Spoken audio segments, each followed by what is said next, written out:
conversation that the XFL was in talks with a established studio to make a football game, but that video game company said we need to see you get past one season. Yeah. Before See, we the thing can with the commit to that. XFL, I hate to say it this way, but it's true. But because it is going to be such a transient league, you could get away with generic players much differently for the XFL than you can in Madden. That's true. Because, you think about Madden, you think of the NFL, and there are just certain names that have to be there. Where with the XFL, they may be there, they may not. So, And if they are, they're probably there. Like if they're the top tier, they're not in there next year. Right, and that's a licensing issue that you might run into if they're in the XFL and they get signed by the NFL, or so if you they could were get away signed with Joe Schmo in there, but that also could be a fun storyline development. Is how do you keep the player in your league instead of jumping ship? Exactly, it's like trying to convince your redshirt junior to come back in NCAA. I was going to say it's like back to the NCAA storylines that made it so unique. Dana Holkerson. Sure.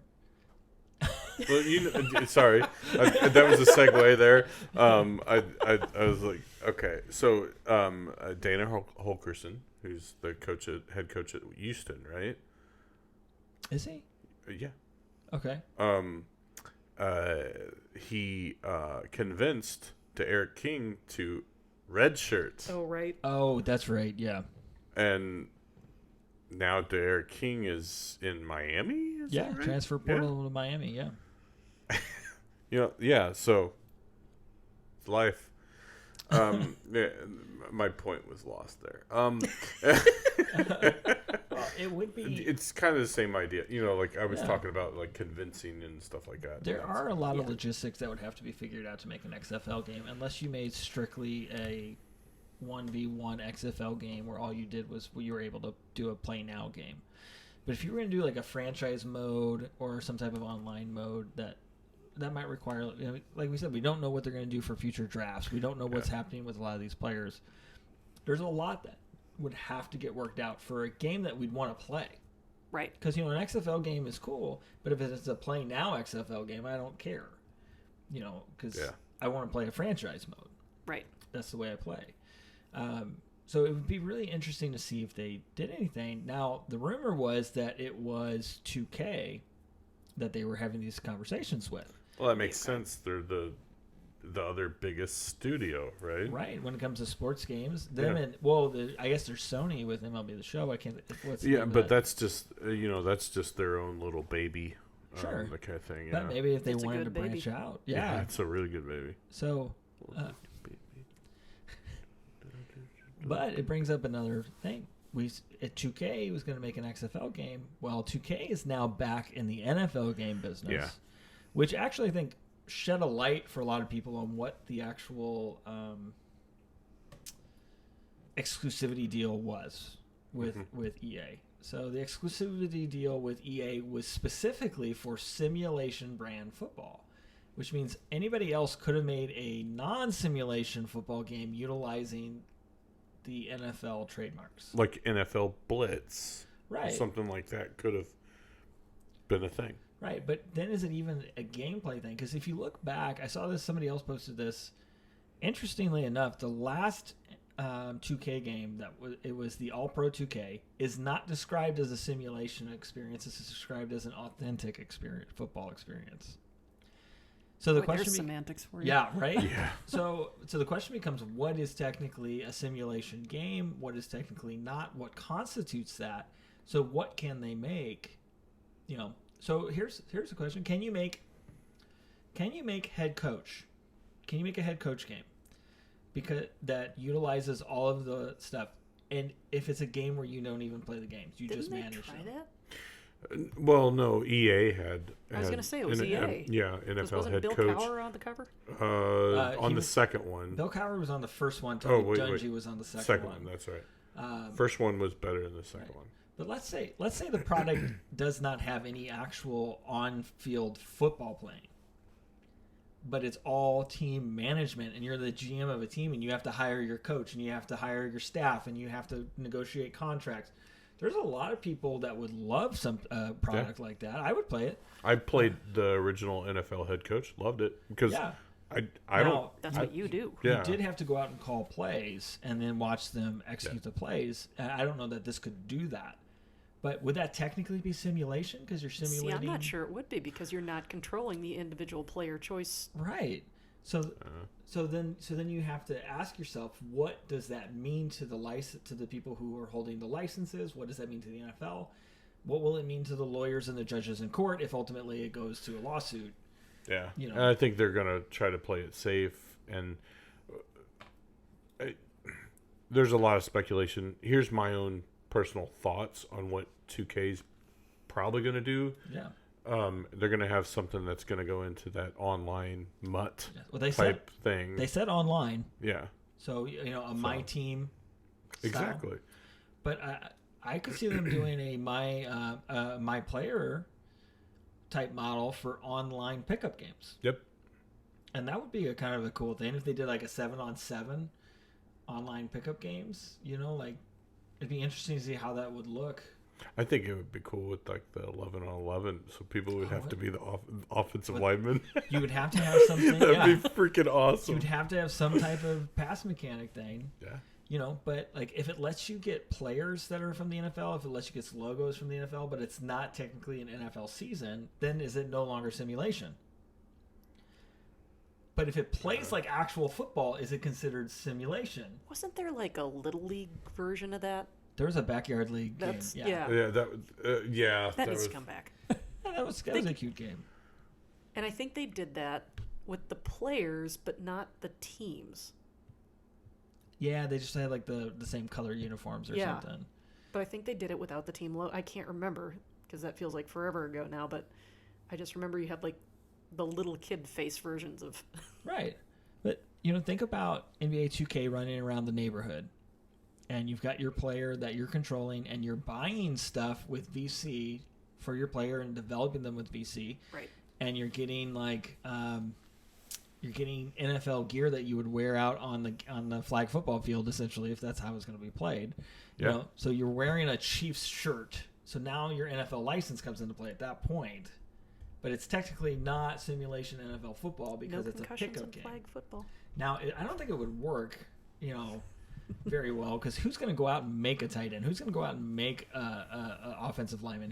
Who wants to be the wide receiver? Everybody's going to want to be the quarterback. I would be that weird one that would just play as an offensive lineman. I'd make just the as kicker. just as a joke. Like, oh, let's see if I can pancake this dude. Yeah. And if it's like Madden, if I was the punter, I would never be blamed for losing the game because nobody punts in Madden. Burn. Chad. That was directed at you, Chad. No, Chad does punt now. He actually played a Some. very sporting game against me No. when he knew he was up. I couldn't come back. He actually ran down the clock. Yeah. He punted. He kneeled on 4th down even. So His first drive in our game this past season didn't punt it on 4th down. It was like a 4th and 11. oh wow. And obviously I stopped it. So yeah. I was up by 2 scores in the Super Bowl against him, and he went for it on 4th and 17 in the second quarter. Yeah, I think it's hit or miss. Yeah. He's more conscious of it now. I could see why he would do it because I get the ball at halftime. I currently lead by 2 scores. Yeah, But he ends up getting sacked on his 4th and long plays in Madden 20 because he drops back trying to let Tyreek Hill get open. Tyreek Hill's not getting open fast enough down the field Against you. against my pass rush. aren't you glad Against that I me, gave he did. him the Chiefs? Yeah, I'm so glad that he got the Chiefs at this point. Yeah, it's He was going to working be out. the Browns. Yeah, he was. Hey, Chad, Let's how switch. do you feel about a trade? Yeah.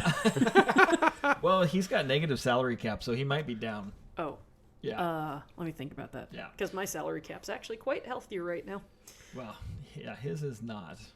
He's like negative $5 million in the cap right now. Now, that said, that's the other challenging thing right now is there's players and picks I'd thought about trading for. Everybody seems to have that cap issue except for a couple of user teams. But There's a lot of teams. There's less teams that have cap issues this year than we've had in the That's previous true. couple seasons. it's then not there's- as negative as it's been. There's always 2 or 3 teams that have just a huge open cap, and then a bunch of teams that are like right on that negative or it's zero, and you can't trade somebody to them. Right. You know, Unless they have somebody they can get rid of, which is very few and far between. There's one team I can think of, and that's the team I was trying to trade with, Right. who shall remain anonymous, because no, Yeah. you can't. well, I've tried to do that before. I know Nate's tried to do it before too. Just clear up cap space. Like Yeah. last season or the season before, I traded for Zadarius Smith, who was on. Right. He was with the Ravens, and they were paying him like $9 million or something, or maybe more. It might have been over $10 million. I had cap space; they had none.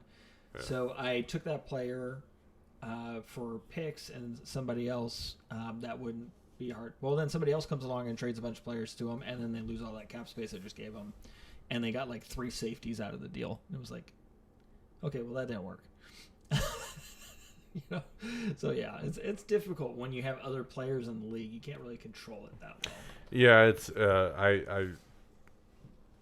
I don't even try anymore now.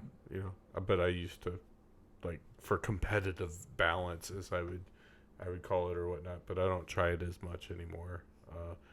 And you know, it's just really hard. Like, so Chad builds his teams basically off of trades. Yeah, Right. For the most part, and that kind of thing. So it's He's gotten way better at drafting, though. he has. yeah, you know, but it's still like Well, He's come a long he's- way since drafting based he's on what they look like. gonna have a really hard time. Like he's in this thing. He can't re-sign everybody. right. Well, that's the thing is because he still does so many trades, he gets a lot of trade penalties. Yeah. Then because he's drafting more, he gets a lot of first round draft picks. Those guys get a lot of bonus. He turns around, trades them off right away. Mm-hmm. Ends up getting more cap penalties. Yeah. And then he's got a 54-man roster in the preseason, and he's $5 million in the hole in the cap. Ooh, do we want to mention the loophole you guys found about the 5th-year option? Oh, the zero. Yeah. That's a great point. Yeah. So yeah, we were doing 5th-year options, and we discovered that, like in real life, that money is guaranteed. So Fully guaranteed. fully guaranteed with a 5th-year option. In Madden, it's a salary. It's not considered a bonus. So if you trade or cut them, you take 0 penalty. Yeah. Which is not accurate from what we understand of how those types of contracts work. Yeah. So it's kind of interesting. It's kind of like being able to franchise and trade a player.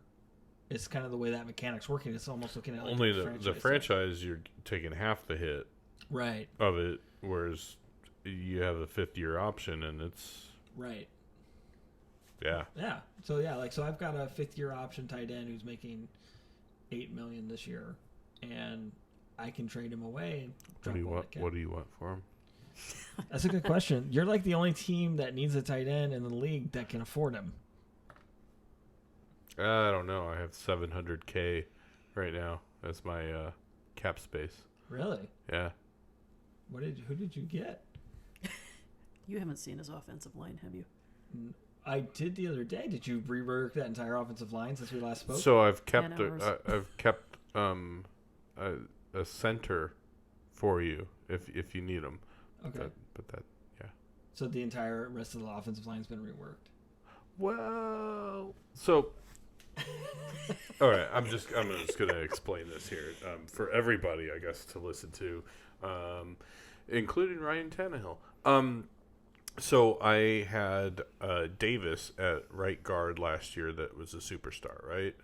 During the draft, like actually as I was going back and not drafting in the first round, I actually acquired Kelsey, the center Kelsey, not his brother. Right.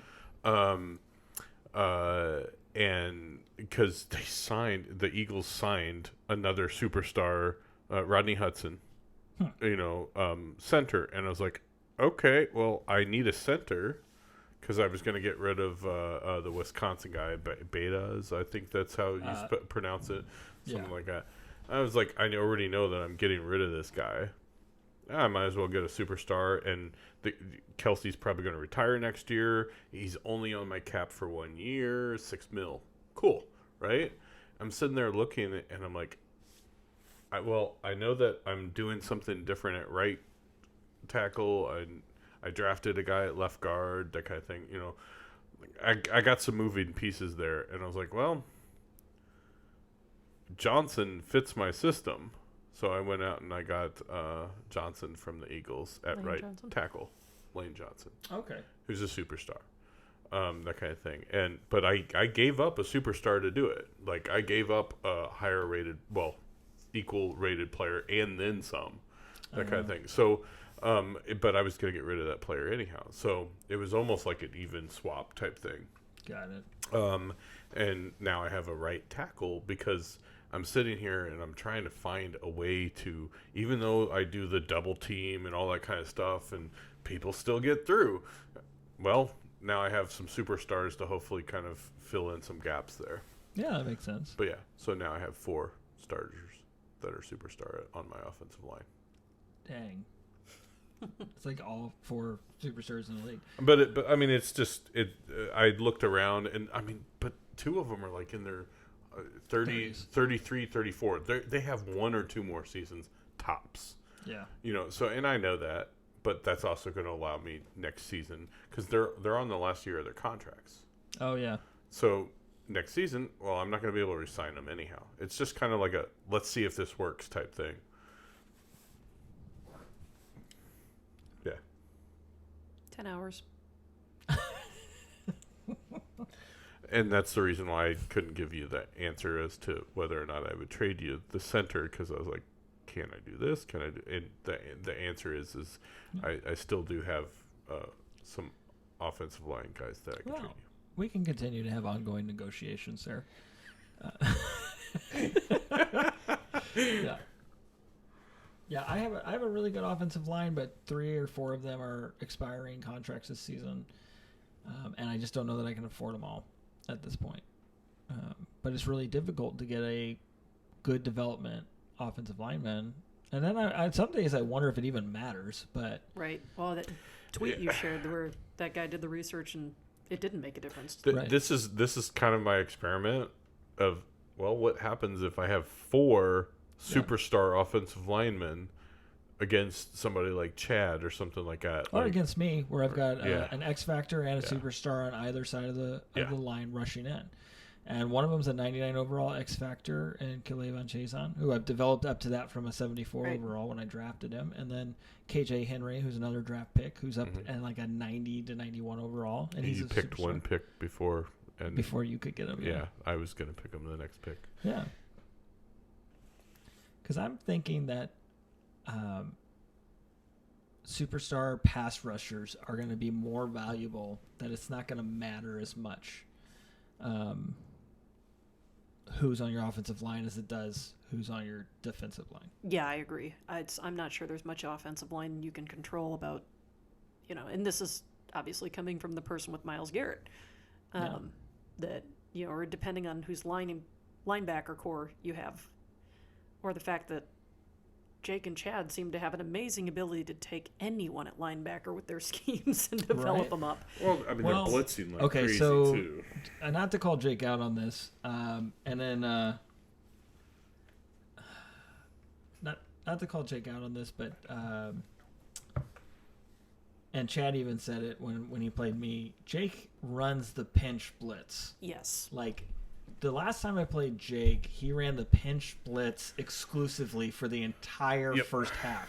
The only time that I played him. Yeah. Yep. Well, guess what? Guess what? He puts his guys in press coverage, and then they're all in man to man. So DK Metcalf is going to eat that all day long, and he's like, "Oh man, your receivers are always open." Well, because you're putting them in man coverage while you're blitzing me, I'm adding an extra 2 blockers because as soon as I see it, I bring my tight end into block and I bring my running back into block. Right.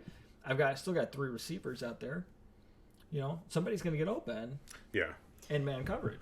And I finally started to figure out some ways to work around that, which to me kind of felt like I don't even remember if I ended up winning that game. Jake and I had some crazy games in the last couple of seasons, but that almost felt like, hey, I won. I got a first down. Yeah. Because it was that extreme. Nate could hear me jokingly saying, "Yay, I win, first down," because I'd given up hope of actually scoring points. You mentioned earlier too, like Chad kind of doing the whole I'm going to run the clock to be a good sport. I've tried that against guys like Jake, and you do that and you immediately lose 3 yards of play because he's running these ridiculous blitzes that end it. And I still haven't figured out which stretch play it is that just always breaks open a run that they always talk about. That's in competitive mode anyway. But regardless, I always end up having to pass the ball, and then I feel like a schmuck because I'm like, well, I'm up by 10. Yeah, with 3 minutes to go. You're going all out blitz, yeah. Right. I have to do something, and then you score a touchdown, and then he wants to quit. He doesn't. But it's just one of those. It's just one of those back and forth things where it's like, man, it can be tough. So having a good pass rush is a huge deal in this game, and if you can get it without having to do these all-out zero blitzes, then you're going to be unstoppable, and that's why I've won 3 of our last 4 Super Bowls. Yeah. And I occasionally have a blitz, just like whenever you mix it in occasionally. Yeah. That kind of thing. Jason mixes it in occasionally. Because you could eat up that man-to-man press. Yeah. And I'm looking forward to it usually whenever somebody's all out blitzing me now. Like I haven't been able to play Jake since that first time, but now I'm able to slide my line. So I can at least get rid of the ball within 2 seconds, right? Yeah. Typically that kind of thing. So I just cross my fingers and push the button and see what happens. Oh, are you getting tickets? Well, maybe that too. But no, I'm talking about with Jake, Jake. or against that kind of blitz, or even I can't remember if I had to play you last season or not. But it's the one thing that was the one thing that drove me nuts. Going back to the superstar traits, Baker Mayfield is supposed to be able to get rid of the ball under pressure. Yes, and didn't. And that was something Nate complained about too.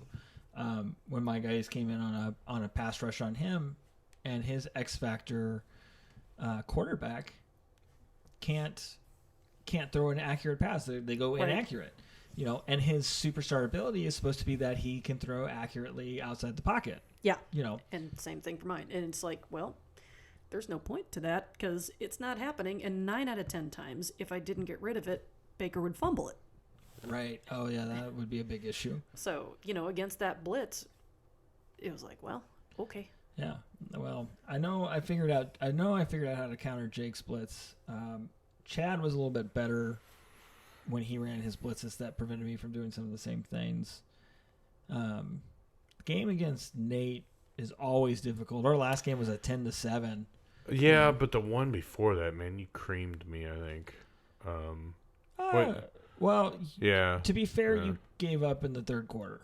Yeah. There was plenty of opportunity. I was really that was whenever I was actually about to just say I need to take a break from the league. Yeah. That kind of thing. That was my breaking. I know from a distance too, or just looking at the record or how many Super Bowls I've won in Madden 20, it seems like I've really run the tables this year.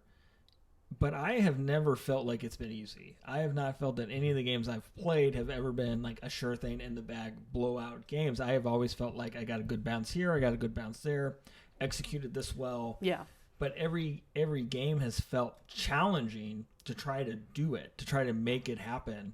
And I've gotten more go my way this year than I previously have. So, volleyball interceptions. Oh yeah, volleyball. Yeah. It's by the way, breaking news. Looks like Phillip Rivers is finalizing a deal with the Colts. That's another one that makes sense. Yeah. I was thinking Bucks or Colts. So yeah. Yeah. So that changes my take on where Tom Brady should go. Tom Brady's not going there. He's not going to Indianapolis. But it does look like the leading theory now, as being reported by a couple sources, is that Tom Brady is going to sign with Tampa Bay, which we kind of poo-pooed that idea earlier. Well, I only poo-pooed it because Bruce Arians likes to go downfield, but the real thing is we haven't really seen that from Tom in the last several years, so can he still do it? All those question marks. Maybe he can still do that just fine. I know they could do it a lot better than Phillip Rivers. I agree. I think Phillip Rivers is a poor choice of quarterback if you're looking to get somebody to go downfield to stretch that. Yeah. I never thought I'd ask this, but I seem like I'm asking a lot. But anyway, is he actually better at it than Jameis Winston is at this point? Well, I know Winston changed his whole game this year, and his accuracy and his throwing numbers were completely different than in previous seasons. Yeah, But, he threw 30 picks as well. well, right. Well, he got LASIK, so instead of 30-30, we're expecting him to be 20-20. exactly. Well, here's the thing with Arians. A lot of us, I think a lot of us expected Arians to draft a quarterback, like a Jordan Love, Justin Herbert kind of guy. Right. But I don't think that those guys, they're not going to be there whenever Tampa Bay's drafting. I think the only thing we really knew for sure, even though he wouldn't say it outright, was that he did not like Jameis Winston. Yeah. Right. He made multiple comments about how he could win with any quarterback. Yeah. Yeah. So, Yeah. I think the writing was on the wall the second he started saying things like that. I was thinking that Teddy Bridgewater, being a Florida guy, would go to Tampa. But obviously it looks like he's going to Carolina, which makes sense as well. Actually, it's a better fit probably.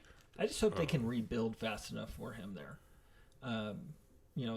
They're making some strange moves out there, and Matt Rule's trying to get some stuff set up. Matt Rule's got a 7-year contract to build everything. Yeah. Bridgewater's going to have a 3-year contract. Yeah. But yeah, I think it'll be interesting to see if Brady does sign with Tampa, and then what happens to Jameis Winston afterwards, and what the Colts are going to look like with Phillip Rivers, and who ends up in San Diego? Is it a rookie quarterback? Is it Tyrod Taylor? Is it Jameis Winston? Is it Cam Newton? Oh, you know what? You did the same thing that I did. It's San Diego forever. Yeah, it is forever. Kicker is in the game. This would never happen. Yeah, Cam Newton and I mean that would make sense as a Charger. A Charger, Yeah. So these are all pretty interesting and unique scenarios. I'm trying to.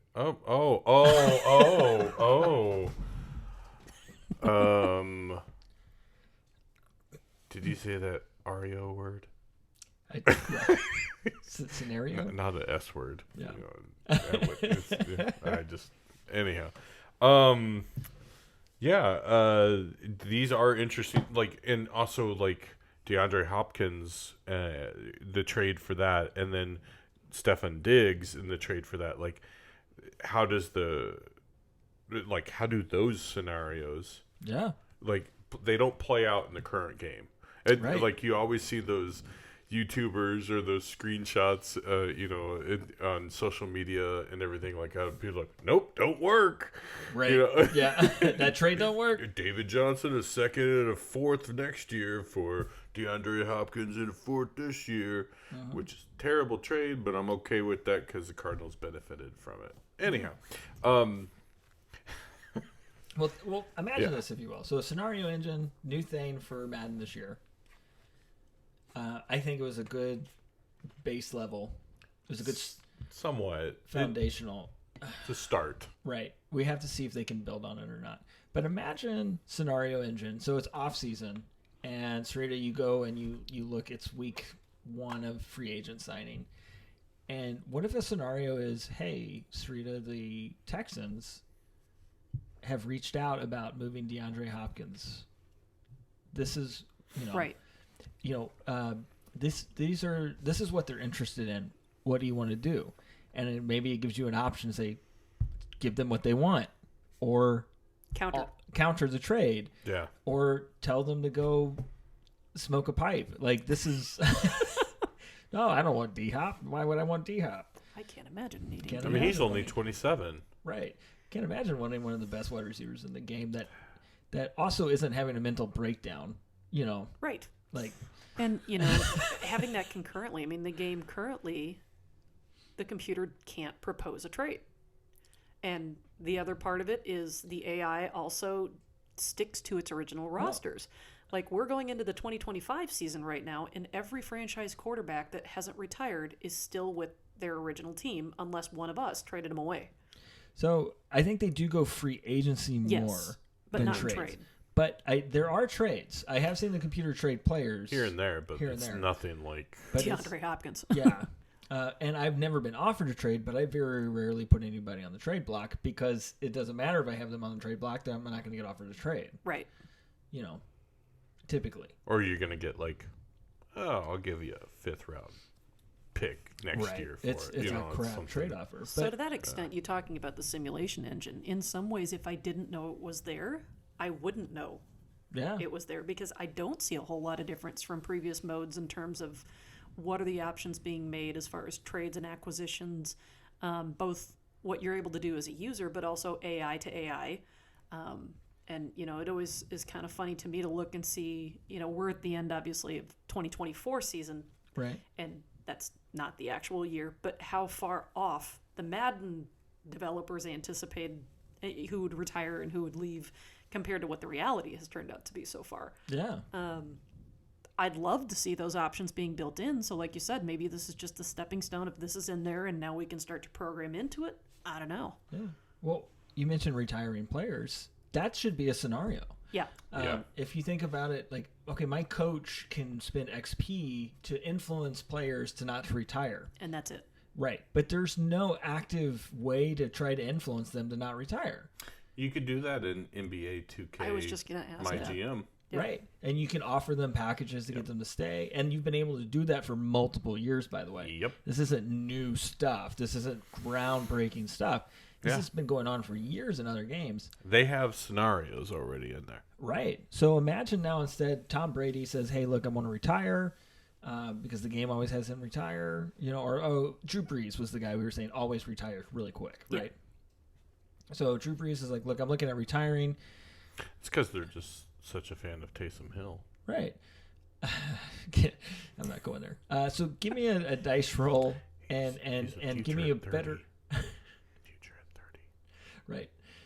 Give me a better outcome if I have that XP trait, but like, hey, stay with us a year or give me something to offer them. Like, well, crap, this would be a great time to introduce coordinators, right? Hey, look, you're going to be my offensive coordinator when you retire next year if you stay one more year because I think we can win a championship. Or things like renegotiating contracts. Yeah. Yeah. Oh, I want you to stay with our team, but your performance the past 2 seasons has dipped this much. Right. You know, like, what are your thoughts? Let's talk about this. I want you to be here. Do you want to stay or do you want to go? Yeah. You know, creating a conversation like that can't be easy. No. But we're seeing some games get really close to making it really good. So I think there's a possibility that Madden should be able to put something in there that lets you have like more branched conversations about stuff like that, or doing a contract. You know, one of the things I had was I had a guy that was upset that he wasn't getting involved in the games as much. Yes. He's like, you didn't use me very much. I was like, you know, first of all, you're a running back, so shut up. Secondly, you rushed for 80 yards on a touchdown. I don't know what else you wanted in that game. Right. Yeah. You know, so I was like, you know what? I'm going to trade this dude because he also wasn't signing for me. So he had come and had this scenario where he was unhappy with his playtime. So I ended up trading him to Jacksonville.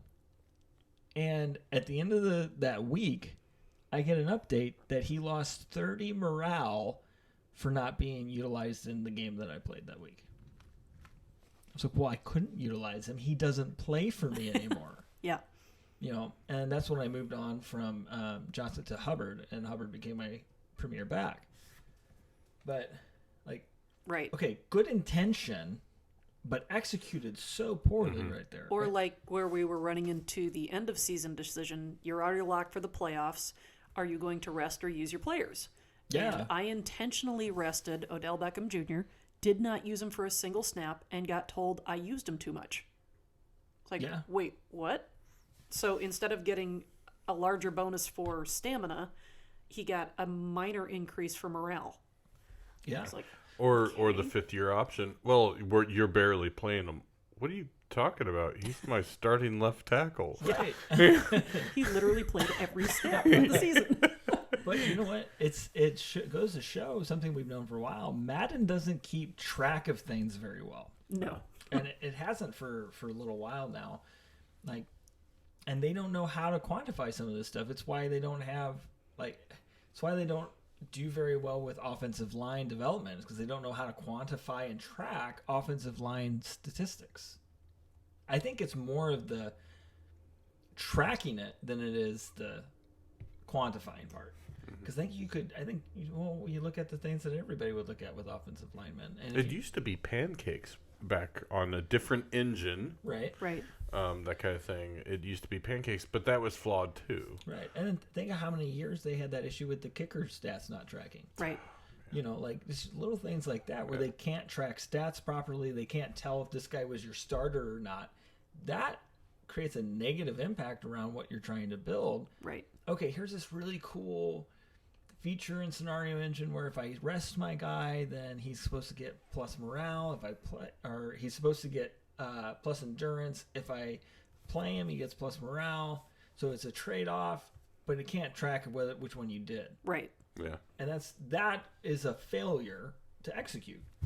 It's not a bad idea, but it's a poor execution. Yeah. It almost begs to why do you even have it in there if you can't actually even track what it's doing? I also like the random reporter. Oh, yeah. Yeah, random reporter is kind of funny. Like, if you're playing an individual one, you actually will sometimes get questions and responses and things like that. But in our franchise, she literally just pops up here and there. Like, she asked me about the Super Bowl and who I thought would win, but I didn't actually get to answer it. Oh, that's really strange. Why even do that? Right. It was literally like, I think it's going to be a tough Super Bowl. Who do you think's going to win? And that was the whole thing. There was no pick a team. It was just, hi, I'm here. It's like, well, all right, cool. Wow. Whatever. I'm not talking to you. Now, yeah, and, it's one of those things. I think that could be a fun implementation. And again, that's something that goes back to 2K, is doing stuff like that. Yeah. I'm not a software programmer. I'm not a computer techie. I know how to use them. I professionally teach people to make noise. It's a totally different category. But is it possible that the reason they can't put that much into NFL compared to NBA is that NBA has fewer players and fewer moving pieces compared to NFL? Is that a data issue? Well, I know that they are capped at how many players that their engine can handle. That could be That could be an issue. But if you think about this though, for NBA 2K, all of their players have unique likenesses. They're not in helmets, right? They have how many coaches and staff members on each team, and every player that you talk to, every coach that's in the game, every GM that's in the game has a trust meter based off how they react to your decisions. True. Yeah. So I'm literally having a gauge of relationship with players and coaches that aren't even on my team. Yeah. Based on how I answer a media question. Right. And they can accomplish that, but Madden can't. Yeah.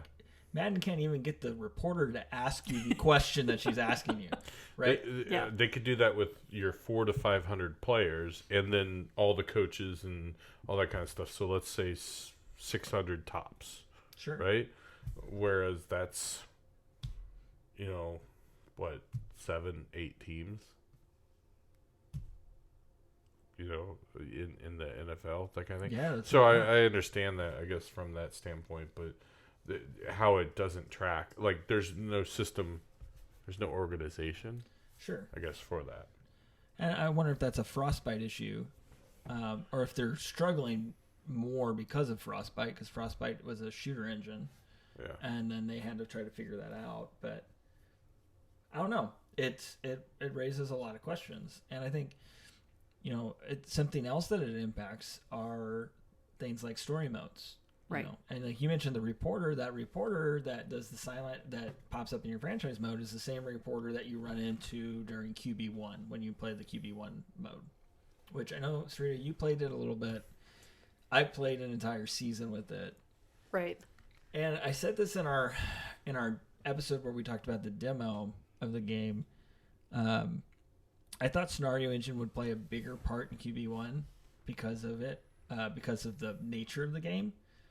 And I found that wasn't necessarily accurate. Like, there was more uniqueness to the scenarios because they were characters that were popping up to ask you things or do different things that were from the story mode. But otherwise, nah, it's pretty much the same. I felt, and I didn't finish through, so I got into I was drafted and played a couple of preseason games. I don't think I even got past the preseason. But I felt like there was more, I had to make choices that affected the ending in last year's mode than this year's.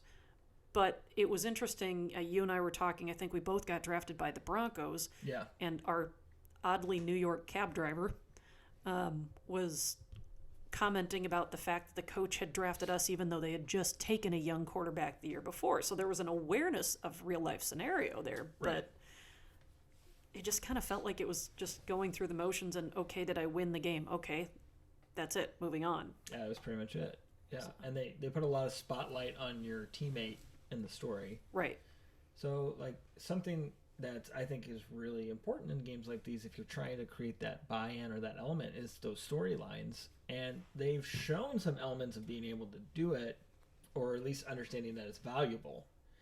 But they've just not been able to execute on it in a mode other than the original long shot. Right. And like they really captured the storyline in long shot. Yes. They did not capture the football in long shot. No. I fully agree. I really enjoyed the first long shot except for that part. It was like, I feel like you get the story mode, but you're not developing the player. Well, maybe the intent was because you could then plug it into Ultimate Team or into individual modes after that. But where this one was more football oriented, but the storylines weren't nearly as compelling.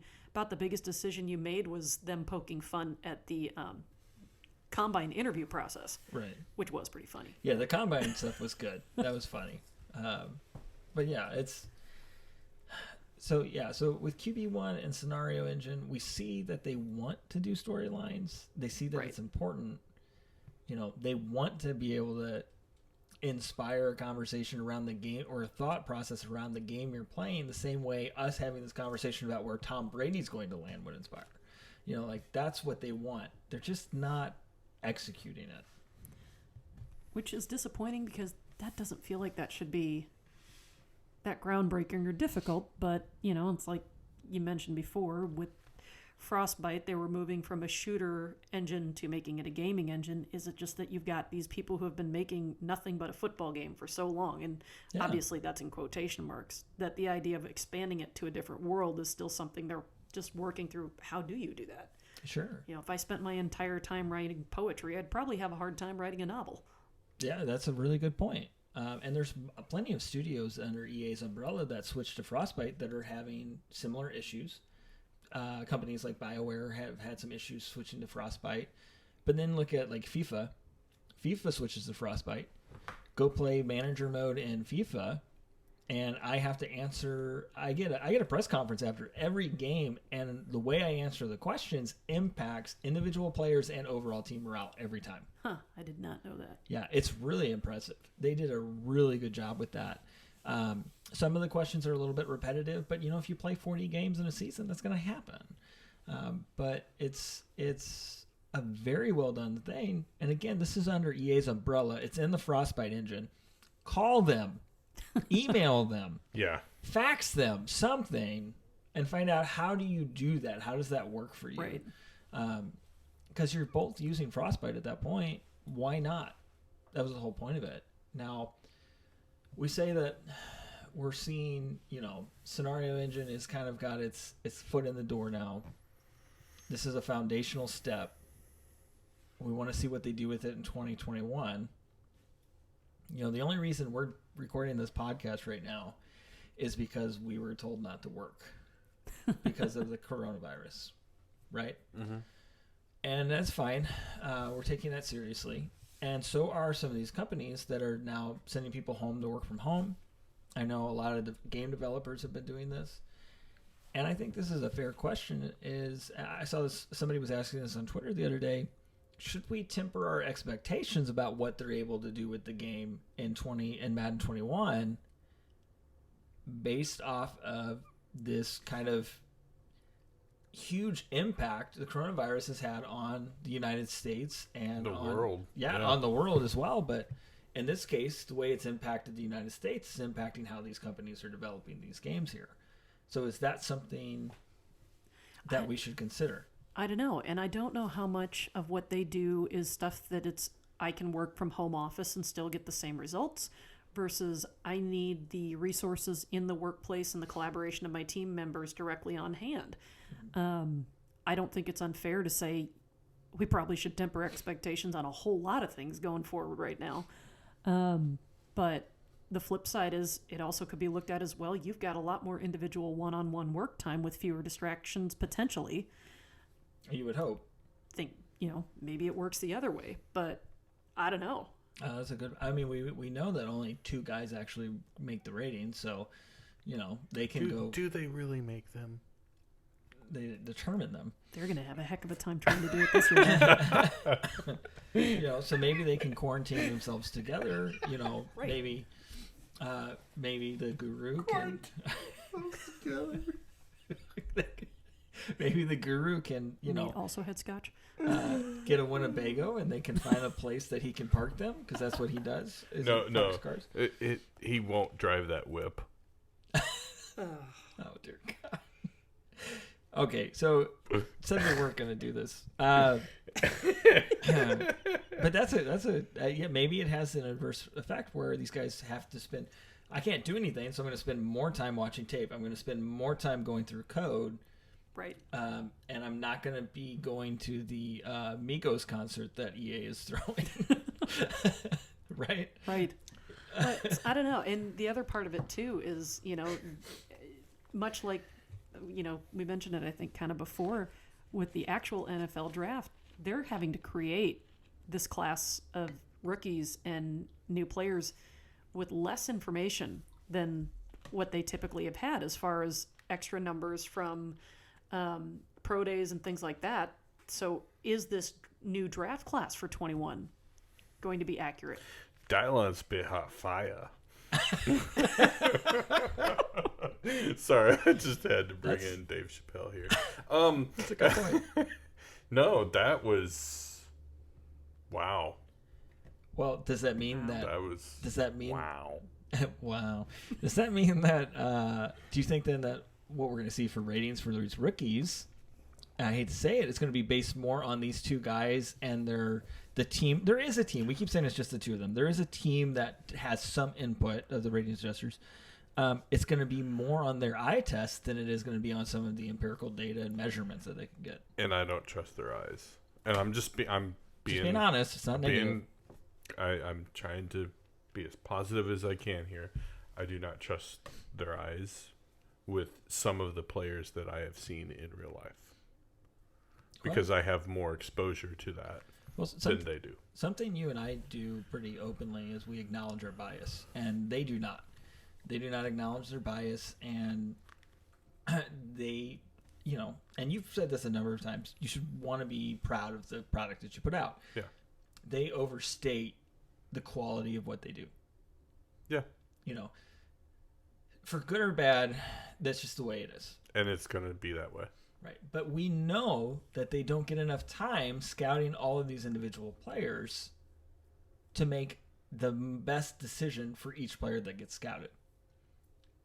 If that makes sense. So it's okay. I got the flu. Yeah. What? Wait, what? No, it's the Tony Pollard thing. Oh yeah. The Tony Pollard. Oh yeah, this guy's got the flu, so we're not going to go by his combine grades. We're going to go by these other guys' combine grades because they're not getting drafted by the team that we want to draft. The guys that chose not to throw. Yeah. Oh right. Or the guys that only ran the 40. I really wonder what they're going to do with like Tua and like that whole situation because Tua's he's good. He's good if his body can handle it. Well, not just with the virus on some of this data, there's a lot of talk around the changing of the combine there was a lot of people dropped out of competitions. Yeah. Right. Because they changed of the up way the they schedule. ran. Like Yeah.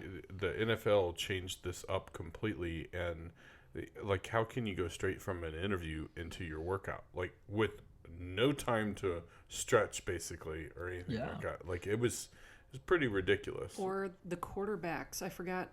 I was reading on The Athletic, I believe it was. They were kind of shadowing a quarterback who's a deeper prospect. And one of the things that really struck me is once they get there, they can't do any kind of workout other than the ones they're doing for teams. Right. And for quarterbacks, they worked out on one of the last days. So it had been several days since he'd thrown a football. And so they went after hours and went into the underbelly of the stadium and were, one of his agents was running routes for him to just be able to toss the ball a bit the night before they had to do the actual throwing exercises. So it's, and that's the only thing now that they've got to go off of other than the obvious film.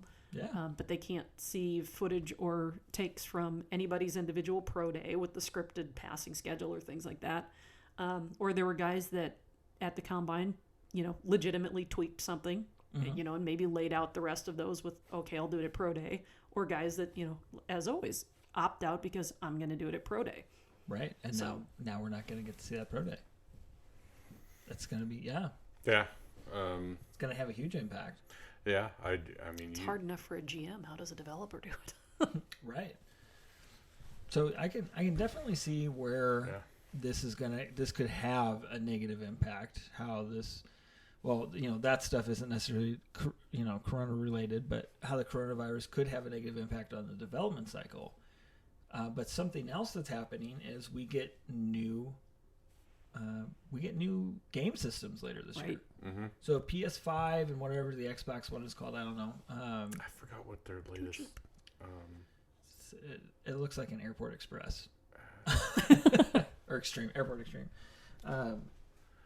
But so we've got new hardware that these companies should have been working with already, and we should be asking ourselves, how much are they going to advance because of this new hardware? Now, historically, Madden and EA remove features and seem to regress whenever a new system comes out. Now, they didn't do it so bad between 13 and 14. Yeah. It really wasn't bad. But before that, it was an issue. Yeah. But if you also look at it, they dropped a bunch of features from 12 to 13, which was a transitional year. And then 14 is when they moved to the new system. Because the first version was Adrian Peterson on it, right? Adrian Peterson, if it was called Madden 25. Yeah. But it would have been Madden 14. That's what I thought. Okay. Windows counting system. The what? Windows counting system. Yes. Yeah. But it was supposed to represent the 25th anniversary. Right. But and that was when they introduced a new engine, and they had the Ignite engine, which some people, I don't know how I feel about this because I haven't played those games in a long time. Some people feel like that was the better engine. Ignite was fine. I think I was okay with it. I was all right with it. Yeah. 16 was Ignite, though, wasn't it? 16 and 17? Yeah. Right? And, I felt like they started to get into their own a little bit more. They tweaked it a little too much, but yeah, with the whole, my corners are just there as busybodies. But anyhow. Yeah. So with that in mind, is that going to be a positive or a negative for the development of the game? You take in the effect the coronavirus, then you also take into account the, developing for a new system. Yeah. My hope would be that because they're developing for a new system, they're ahead of schedule. Because they're having to develop for something new. You're thinking on the positive end. I love that feng shui over there. Yeah. It's a possibility. Within 4 feet. I know we're not in the 6 feet here, but. But then we're always so disappointed with what EA Tiburon puts out. Yeah. I don't know if this positive hope is worth having. My worry is that since they try to just go way too much above and beyond because they have a new system. Shoot for the moon, land like, among the stars kind of thing. Well, we're going to make this look great, but not necessarily play great. Right. The graphics have been a really big factor the last couple of years to make it look really good. Yeah. Right. So when you lose your game because of the way the animations play out, it looked really good. It was a beautiful loss. Right. I mean, he ran right into the stands there, and then came out of the padding on the wall. but it looked great. Yeah. Just looked on Twitter. EA Tiburon is working from home. Yeah. Mm-hmm. Okay. So cool. So they're still working, but again, how does that impact their work?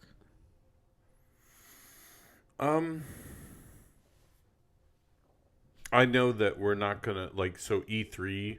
It's not as big as it used to be or anything like that, I would argue. But E3 and all that kind of stuff is going to be affected by this because it is interrupting dev cycles, whether you like it or not. Yeah, they're not going to they're probably going to have to push it back to the end of the month of August. Oh, I wouldn't be surprised by that. Yeah, that's an easy decision at this point. If that means it's less buggy. And we don't have to do the massive restart but update. If it gets pushed back for the initial dev cycle, that means we can't start our, or at least the apologists are going to tell us we can't start our league until October for the first patch.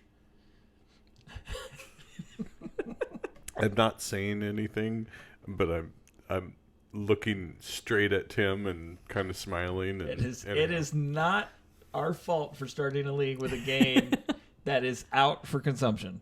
Right. It does look like there's going to be more information about the PS5 tomorrow. As early as tomorrow. Yes. For the record, it's St. Patrick's Day, so the day after St. Patrick's Day. Which will be the 18th. Today's St. Patrick's Day? Yeah. Yeah. How did I not know that? I mean, we're sitting here drinking scotch. I guess I should have. Well, I mean, it's because the Cardinals aren't wearing green uniforms today. Well, that's because they're not playing until God knows when. Protocol is not to bump elbows instead of pinch. Oh man. That also brings into question, for players who have leagues and everything like that. Like, what are we gonna do? I know that they've already announced backward compatibility and everything like that, but what are we gonna do? So, maybe we should consider.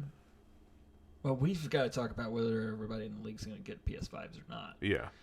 But sounds like it. I mean, yeah, I'm going to try to swing in. I think I can do it. Because have they announced a price point? No. Tomorrow. It's going to be $600 probably. Too cheap. Yeah, I think it's going to be more expensive than the last. $500 to $600. I mean, $500. I wouldn't be surprised, but $600. That's the PS3. Yeah. But they're also. It's cheaper for them to produce this stuff too now. At least the material itself, not necessarily the R&D and stuff like that. I've seen some stuff that was saying that because of different...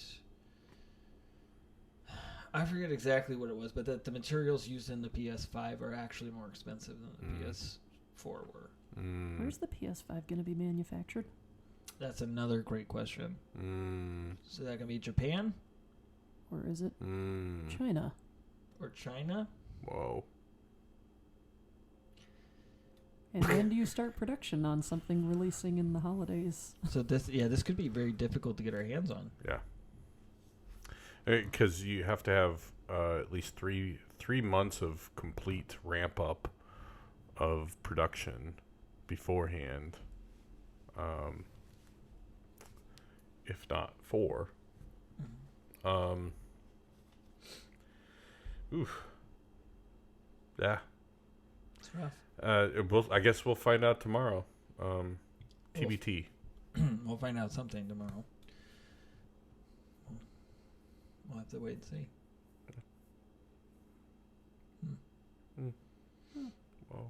Well, one of the things I do with these, with these new systems, what I always try to do is do a pre-order from GameStop. Because it works like a layaway program. I can put $100 down and then pay monthly on it, and that usually helps me get it as long as they get shipped to the United States. So with that in mind, I will sometimes pre-order games at GameStop for the same reason. Do a pre-order of Madden, pay it off before the day rather than dropping $50 a month. I find that more palatable. I've tried to just buy the games outright more recently to do digital copies, but doing that pre-order thing. So speaking of that, there were some materials that went out for pre-orders. What materials? On Madden 21. What are these materials that you speak of? Well, they were basically just printouts. Yeah. Saying pre-ordered Madden 21. It had a release date on it of August 2nd. And had a picture of Lamar Jackson on it. Mm-hmm. And so the immediate fake news response... He's going to be a great running back. He is a great running back. That plays the quarterback position and does it fairly well. It's fairly well. There's obviously holes in everybody's game. Sure. So. And it's worked well in the scheme. But regardless, cover athlete possibly for Madden 21. Do you think that's accurate, or do you think these are just marketing materials? That makes sense. Patrick Mahomes coming off the year that he had and the MVP. Yeah. Ironically, not even being able to read defenses, or at least understand them quite the same way that he does now. That just makes sense. So what jersey is a kid getting? They're getting Patrick Mahomes. They're getting Lamar Jackson. Funny you should ask. I just pulled that up. Tom Brady, Patrick Mahomes, Zeke, Khalil Mack, Dak Prescott, who's been franchised. Yep. That's a whole different story. Daniel Jones. Saquon I wasn't there yet. # spoiler alert. Sorry. Saquon Barkley, Drew Brees, Aaron Rodgers, Daniel Jones, Juju. No mention of Lamar in that list, and that's from NFLshop.com. Interesting. So some of those are definitely from the markets, right? Yeah. So Tom Brady, obviously, everybody thinks that he's one of the greatest quarterbacks that ever played, so people are buying his jersey up there at the top. People are excited about Mahomes right now because they just won a Super Bowl, so people are buying that jersey. But you see, 2 Cowboys, you see, 2 Giants on there. Okay, that's market. That's, being in the New York and the Dallas market. Right. And Dallas still has a lot of fans all over the country. Yeah. The Ravens probably aren't a big market. They're not your household, average household thing. And that... Huh? It's the best looking jersey. Yeah, I love that purple. It's a good looking. I mean, it was a toss-up this year since I had the first pick. I was like, do I go, the Ravens or do I go Cardinals? So, that's the question. But we've discussed it in the past. The guys at Madden really love Lamar Jackson. Oh yeah. They really love Lamar Jackson. Oh yeah. They were quick to say, look, and then I was like, still can't throw consistently outside the numbers. Right. And there's more than just you that are harping on that. He's definitely got to grow as a passer, but he's done an acceptable job. I think he did pretty. I didn't expect that year out of him. I expected some growth. Yeah. And when I say acceptable job, I mean specifically just with passing. Yeah. He's done far and beyond more with everything else he does on that team. Yeah. So he could have. He was the MVP this year, and he deserved it. Oh, yeah. I think if it's an offensive player, it makes the most sense. He's got the most hype. He's got the most going on right now that people are talking about. When's the last time a defensive player was on the cover? That's a great question. Well, Troy Polamalu and Larry Fitz were on it. Right. Larry Fitzgerald. They shared the cover. Yeah. Oh, that's right. I forgot about that. Was that Madden 2010? Was Aaron Donald on it one year? Because Drew Brees was Brett Favre was 09, and so they were either 2010 or 2011. I think it's 2010. I've got it written down here somewhere on my computer. I can pull that up later. Fun trivia. Yeah. And then before that, Ray Lewis was 2005. Yeah. So I could see the idea of, well, maybe we should put a defensive guy up there just to change it up, in which case Khalil Mack makes a lot of sense. I think it would be hard to because nobody was excited about the Bears. Yeah. But everybody was talking about Khalil Mack because of that whole trade to begin with. And then he blew up, obviously, because he's Khalil Mack. But put the Bosa brothers on there. Oh, that would be fun. It makes sense. They're both up and coming. I'd prefer the Watt brothers, all three of them. But that'd be fun. Yeah. That would actually be pretty good, too. Yeah.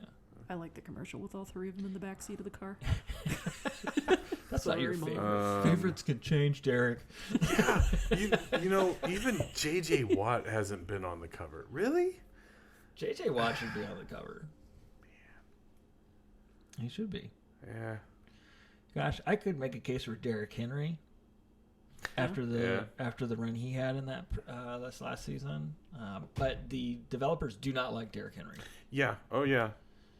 Again, it's the bias that shows when you see how they interact with Titans fans and people who appreciate what Derrick Henry can do on the field. They don't like Ryan Tannehill. Look, we appreciate Ryan Tannehill. Yes. Well, he's our most faithful listener, and we've supported him since he was in the Cleveland of the South. So, yeah, I did trade him away, but I actually was using him in one of my leagues. He wasn't bad by any means. He just wasn't my future. Yeah. Well, yeah, and I don't think he's anybody's future beyond the next couple of years. Yeah. Which Mariota signed in Oakland. Las Vegas. Yeah. Oh, gosh, dang it. Las Vegas. The Las Vegas Raiders. All this movement. It's just weird. It's terrible. Yeah, I probably some competition for Carr. Yeah. Carr's under scrutiny, but honestly, he's done pretty well in Gruden's system. Yeah, I think he'll put pressure on Carr. Yeah. But I don't think there's any question that Carr's the starting quarterback in that situation. Yeah, I mean, he is the starter. Yeah, I don't know who else.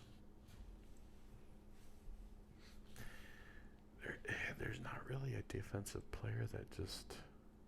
It's all about personality and what's popular in the moment. Yeah. I would say usually the Madden cover is one of those. John Gruden. Just a Chucky doll. Yeah. I think though it does. Like you look at their marketing and what they do, I think there is something to say about who they like in that building. Mm-hmm. Juju Smith-Schuster had a good year, yes, and became suddenly Mr. Madden marketing was an X factor. He's not anymore because he's not one of the 50 best players in the league. No. He wasn't before either, though. They just were really excited and hyped about him. Right. Well, it turns out when you don't have Antonio Brown on the other side of that field, or Ben Roethlisberger throwing, you're not gonna perform that way. Yeah. So there were some issues there, but it's clear that he's involved. Baker Mayfield was super involved in marketing early on. Who's somebody that they loved over there? Baker Mayfield. And I don't blame him. I'm a fan of Baker Mayfield on the field. I think he has an opportunity to be a good talent. We'll see if he capitalizes on it or not. Yeah. But I think they were high on Mahomes. They loved Mahomes. He was the 99 overall quarterback. You look at his superstar abilities, and they're just redonkulous. Although they're not helping Chad any, but they're just ridiculous. That is the one guy to defeat the Madden curse too. Well, he got injured and he still came back. Yeah. Tom Brady. They say Tom Brady beat the Madden curse, but honestly, he's a cheater, so it doesn't matter. There's been several others. Yeah. That kind of thing that Madden curse thing, I think, has been. Yeah. Who are the other guys that were in the running last year that they had that whole? It might be this. It might be that. It might be. Because it was Juju. It was Mahomes. Juju Smith-Schuster, Mahomes. Saquon. I think. Cam Newton might have been. Has been in discussion. At least within the last 4 years. Didn't they even go so far as to leak covers of all them to try and keep it hidden until they actually did. They did. They had like 4 covers or something. Yeah. Well, I could absolutely see this being Lamar Jackson. Oh, yeah. Like, no doubt. Yeah. I think that's what it's going to be. I don't think we're going to be surprised where they're going to be like, oh, gotcha. It was actually Phillip Rivers. I guess it's not not going to happen. You know. Oh man. Phillip Rivers. Oh man. If you like to dink and dunk. Nickel and dime 'em. Yeah. Got a nickel and dime 'em. I think they should allow him to record all of his trash talk on the field. Oh yeah, that'd be phenomenal. Yeah, it's clean. For those of you that don't know, it's completely, adorably clean. But he is the biggest talker in the league, probably. Yep. Yeah. But no cuss words. Just funny. Well, you take it over for Andrew Luck, who would get sacked instead and be like, "Hey man, good hit." Yeah. Yeah. You know, like, yeah. Oh man. Well, guys, I'm happy we're starting a 5th season of Madden 20. Mm-hmm. I'd love it if we could get to 7 seasons, especially if I can win another 2 Super Bowls. I'm interested in seeing how it continues to play out. I've not gotten this far in a season because I only play our league. So it'd be interesting to see how some things play out for us going forward with the league. So I'm excited about that. I'm excited about the draft. I'm happy that we have some cool draft classes out there that have, by the way, our 2020 draft class has been downloaded over 600 times. And our 2021 has been downloaded over 500 times. Oh, that's a tribute to the work you put in. And continue to. You did a good job. Yeah. I do all right. But, if anybody out there has downloaded it and has feedback or concerns, I would love to hear it because I would love to take a look at it. Because, again, I know that what I don't know. And I don't know these players as well as some scouts or people who maybe have watched these players for a long time. So I'd love to hear other opinions. But, I'm interested to see what happens with Madden 21, if it's going to release on time, if it's going to be fully featured, if we'll be able to get a PS5 to play it on. Yeah, because GameStop situation, that kind of thing. Right. Which, by the way, when we get our PS5s, Nate, we do need to do an NCAA 14 league.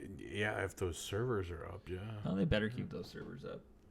Well, they shut down Chrome Hounds. R.I.P. Chrome Hounds. Well, that's a really good one. I'm giving him a puppy dog face. Oh man. Did you? So anyway. Yeah. I mean, I think hopefully we'll see where some of these guys kind of end up too. Like I'm anxious to see how that dynamic changes some of the, I guess, influences, the ratings on teams and the ups and the downs, and we'll see where the draft kind of goes with that. Like right now, today is already affecting draft choices. Like absolutely. You have New England, who's like, is Jared Stidham our dude? Maybe. That kind of thing. And you have the Chargers, who are like, now what are we gonna do? But they're probably gonna draft a quarterback. Well, if TB12 actually goes to Tampa Bay. Well, I mean, if they sign Rivers, who are they going to draft? They traded away their first-round draft pick. Who? The Colts. Yeah. Yeah. So no, I said the Chargers. Sorry. Oh, Chargers. I was thinking Colts. Sorry. Yeah. I'm sorry. The Chargers are they're probably in the Herbert/Tua realm, is my guess. Could be Jordan Love. Could be. Yeah. I've seen his name kind of pop up as well, that kind of thing. Plus, he's from that coastal area, more Sacramento-ish, I think. Yeah. That kind of thing. But yeah, it's always where the quarterbacks are, but these wide receivers, man, they're pretty fast. They are pretty thing. I'm actually not really excited on the offensive line, though. Not like years past, but. There's a lot of good tackles. So. There's good, but I mean, I don't look at one of them and say, "Oh, that's perennial Pro Bowler." They're all 4 like immediate starters, though. Your top 4. Oh yeah, they're immediate starters, but I don't know if they're. I don't know who's going to be the Pro Bowler out of the bunch. That kind of thing. Well, that's always the question there. And who can know for sure how good a player's going to be? Yeah. Just ask Tampa Bay and Tennessee. I think the only answer to that question of who can know how good a player is going to be is the ratings adjusters at Madden, because they're never wrong about these things. I'm breaking my promises, Nate. Yeah, he is. And I'm shaking my head every single time he does it. Jeez. I can't even talk after that.